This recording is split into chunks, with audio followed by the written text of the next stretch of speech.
So we're moving on with our next section, which is called Latvia in the Next Century. And I'd like to have my colleagues on stage. So Līva and Ernest from TechChill team, please join.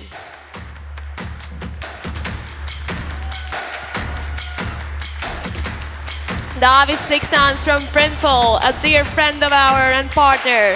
And of course, Ingmārs Pūķis from Latvian Mobile Telephone, also a very dear partner of ours. So, guys, did you know that in 2018, Latvia celebrates 100 years since it became an independent state? With festivities at home and all around the world, Latvia will present the best it can offer in culture, innovation, and of course, lifestyle. 100 years of independence. Wow. I think this deserves a round of applause, right? Woo! Not an MVP country anymore. What? Not an MVP for a country. Huh? But furthermore, we all have gathered here today in a very historical building. Did you know that the VEF Block and VEF Culture Palace is historically known as the first place where we started to build things? Microphones were built here, radios were built here, and then they moved on to even producing cars, cameras, and even airplanes. Did you all know that? I do. Yeah. Yes, of course, because you live basically next door. You should, yeah. And after that, many science centers were built in this block, which obviously boosted the innovation in this very block and of course in Latvia in general. But let's talk about the topic we are actually here to talk. So what's next for the Latvians and Latvia in the 21st century? And I'd like to ask the first question. So what's in store for us? Is the tech ecosystem and entrepreneurship part of this? Is it? Yes. Who's take the first try out? Yeah, I think we are on a good track. The one thing we have to do more is work on entrepreneurship in general, make that people actually want to become an entrepreneurs. It's not about going and changing the world always. It's sometimes that you just want to create a small business. And I look at it as, in a way, I look from the perspective of sales. Like in sales, you have sales pipeline. You have the beginning, like some leads, then you reach out, some people are interested, you get a calls, and sometimes you sell something. And the same for companies that you educate millions of people, some 100K start to think about entrepreneurship, some 10K actually do something, and one maybe create something awesome. And we have to work, not talk about the end, that one unicorn, but make those people who want to be educated, they want to become an entrepreneurs. And I like this analogy that we need more cockroaches. You know why cockroaches are not unicorns? Because cockroaches survive. They're always there. There's an atomic bomb and then it's like, I'm still alive. Unicorns just die. You know what? I think we have been really good at this one for about 1,000 years. I mean, if you take a look back a little bit back in the history, we have been really good at resilience and surviving. What we sometimes miss a little bit, which I got this feedback last night talking to many nice guys from all around the world. They said we are just shy. I mean, too shy. We sometimes create great products. We are very good at deployment, delivery, all the technical stuff. Everything's great. We just can't sell. And you just need to be a little bit more, not a little bit more, significantly more. But Don't be shy. Don't be shy. I think Dāvis is pretty good at selling, right? Please, sell us. I think more entrepreneurs in Latvia just has to be global from day one. I don't think the barriers of entry in global markets have ever been this low. There's platforms, you can launch on from the day one. And I encourage more people just to be ambitious and be global from day one. It's never been easier.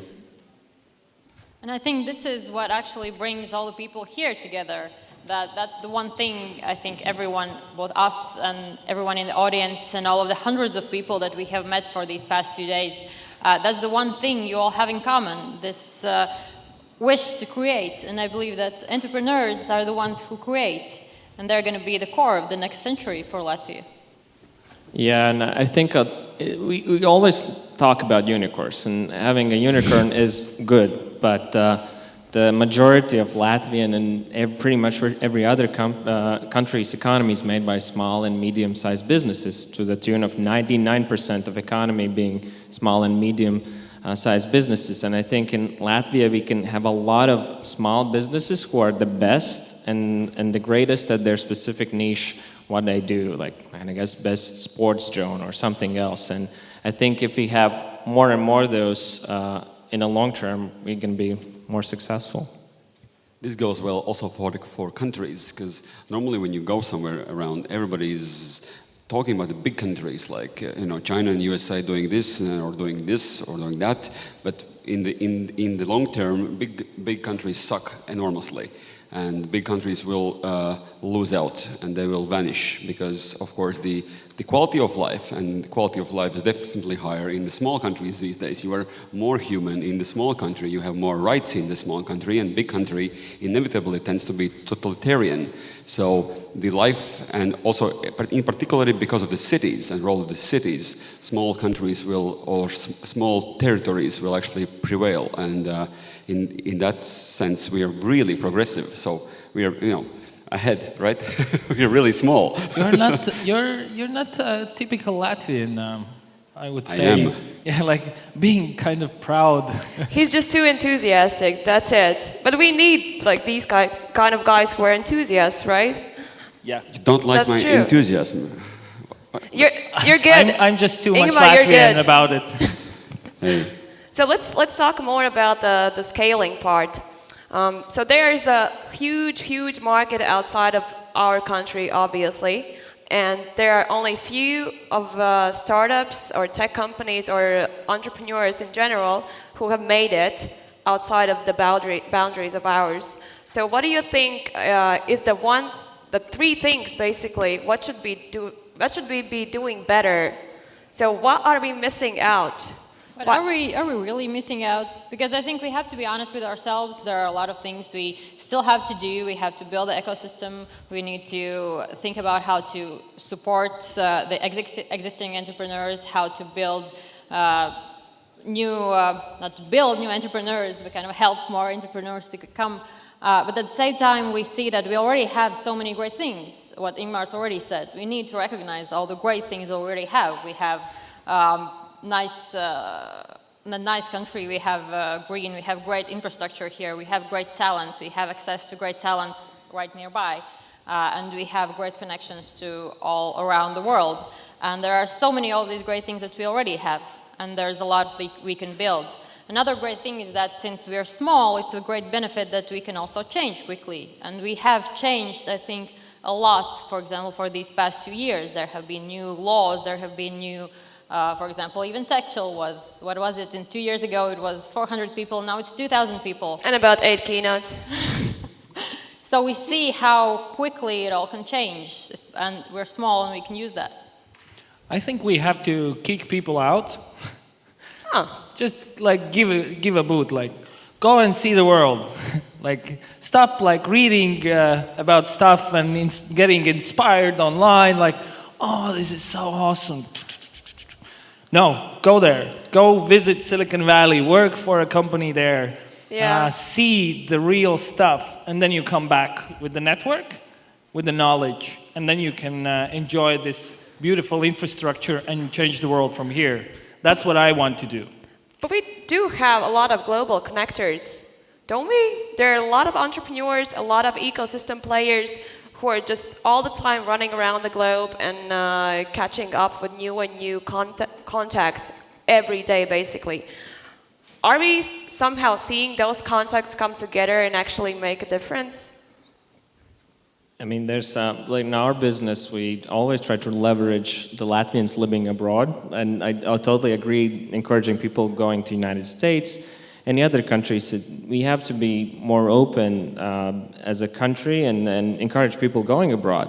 Because if one thing that European Union has taught us that open borders, free flow of goods and services are good for us. So. Yeah. Long term, for the next 100 years, we have to be more open to the markets beyond Europe, America, Asia, Middle East, etc.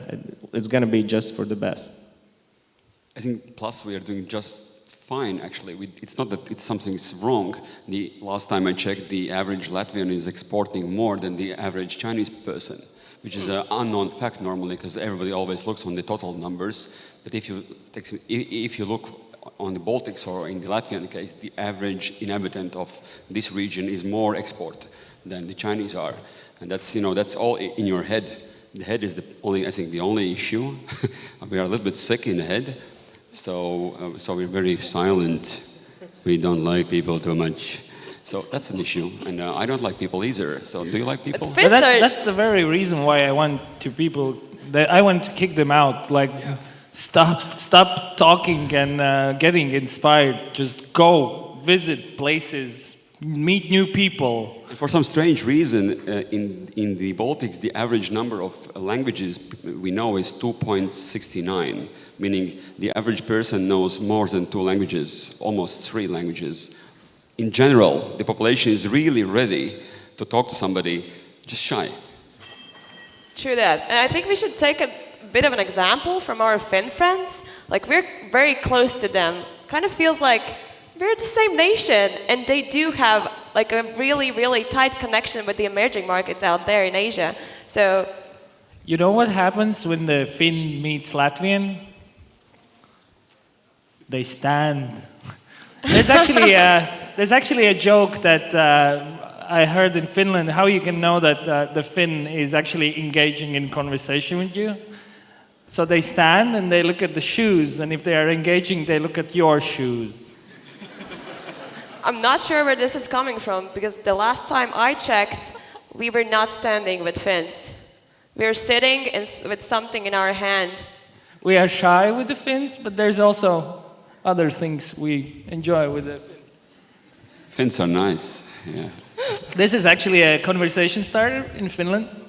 It's like your safety net you can hold to something, and then you're like ready to talk with someone. Wow, Ernest. So Finns and Latvians can basically exchange advice on how to be a bit more open. Interesting. Did you just realize? I realized that this is the second time when we have a bottle on the stage during these 2 days. Is that acceptable? Well, it actually kicked off yesterday with a bottle. How is the audience feeling about it? Is it beer o'clock? That excitement from the audience. It's not a beer o'clock yet, but Ernest he was out last night pretty late, so that explains probably. I was networking with Finns. Good. So now you speak the true language. Okay, let's move on the ecosystem part. Līva, as you're a board member of Startin Latvian Association for Startups. One of my many hobbies, including this one. Yes, one of your many hobbies. What is the goal of the association for the next century? Century, exactly. Because it ain't going anywhere. It's just going to keep on happening, right? Well, obviously there are 2 things we need to do. One is to support the startups who are here right now, to make sure there are new startups coming in, which is why we try to work as much as we can with universities. And I think someone mentioned this earlier, you can never start too early. That's why we actually have a Future Founders playground, I think on the 2nd floor, where the kids are already learning coding. And I think that's definitely one way we need to work on even more, because that time will pass really quickly. And we see that we have a lot more money coming in. There's going to be funding, and there's going to be money, and there have to be more startups who can take it. And of course, the other part is that Latvia is open and Latvia is welcome for other startups from abroad. And we need to make sure this is a great place for them to start, not just the Latvian startups, but new ideas who can build here. And this is a great place to start. This is a great place. Total shout out, because I know Dāvis, for example, here, you need your employees, right? You can't find them. Yeah, I mean, that's why I talked a little bit about openness, that if you want to build a truly international and large company in Latvia, we often need to be open of people moving in here from other places. In the past, we kind of pitched American and Canadian Latvians and Australian Latvians, because for them it's easier to relocate back to Latvia. But long term, I think we need people, if we want to go after China, we need people from China here who can assist with marketing there and from everywhere. And that's very important. I think the other thing is we somehow should a little bit stop and just think within these borders. I think at least we should think about the Baltics at least. It's already 6.5 million people at least. So if you build something out, why would you think just about employees from Latvia? Because everything's so close here. And one of the big steps, because there's just one city in this region, right? Right. So there's, whatever. Never mind. I mean, we actually, I don't know if it's going to work out, but we ended up hiring our first Lithuanian. So hopefully she accepts and she's going to work in our marketing team. So we're already trying to look beyond Latvian borders. Okay, so basically what we need is the new talent coming in, because we have spots to offer. And the second is we just need to produce more and more entrepreneurs. On this note, Ernest, I know you have an opinion about students coming in this scene. Maybe there's a bit of a strategy behind it? Yeah, we are working on a couple of interesting ideas, and maybe some of you can help. So we are working on an idea to make students go and work in US and in London for startups. Something like when you have the summer vacation and there's nothing happening and you're like playing games, but maybe you can work in Silicon Valley. So we are starting to talk with social partners and startups to actually have a program to send students over to California and work for a summer and then come back. Who would want to have this kind of internship? Raise your hands. Oh, wow. We've got the market. I want to go also. Can I join? No. Fine. You're too old, and we Fine. need you here. Sorry. I mean, I can comment on that.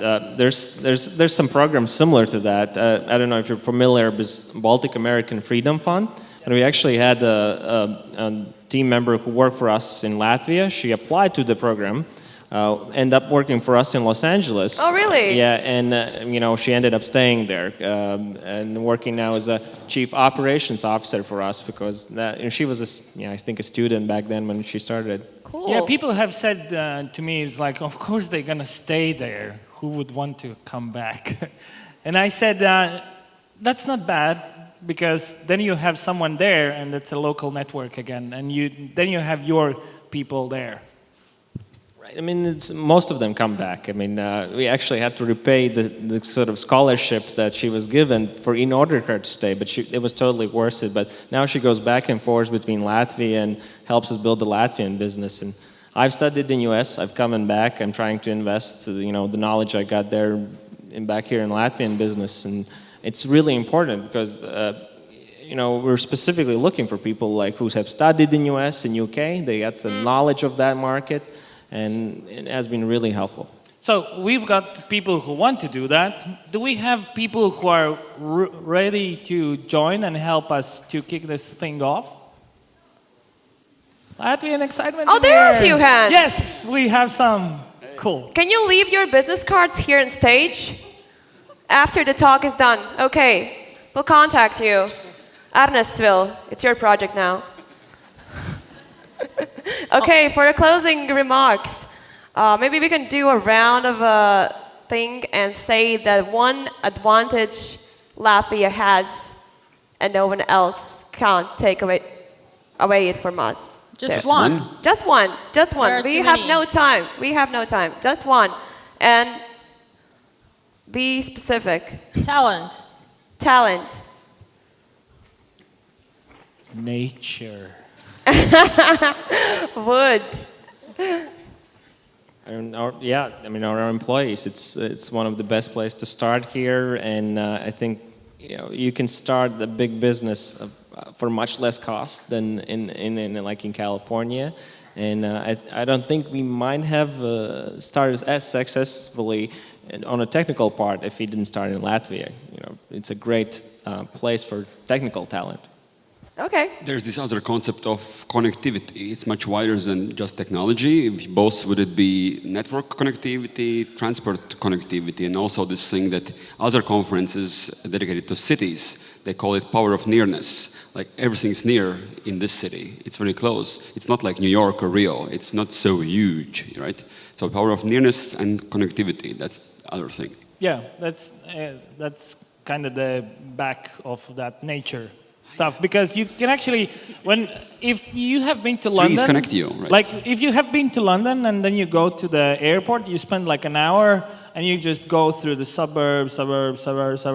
In Riga, it's like, we could go to the sea in the evening, and it's like an hour later you're at the sea. That's it. Our country has all the things other conferences talk about, technically. That's it. It's power of nearness, it's connectivity, it's greenness, and it's equality. I mean, we are #1 country on the planet by a number of ladies in the management positions. Actually, more than men. That matters. Yeah. Okay, guys. Anything? One more thing. It's paradise. Oh.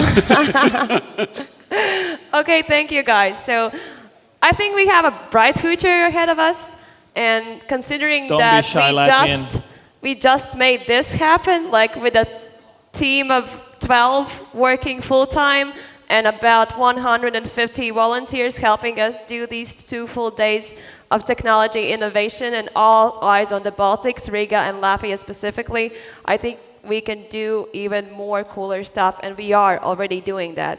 So on this note, I would like to ask my panelists to leave the stage, and I'm going to follow. Thank you, guys.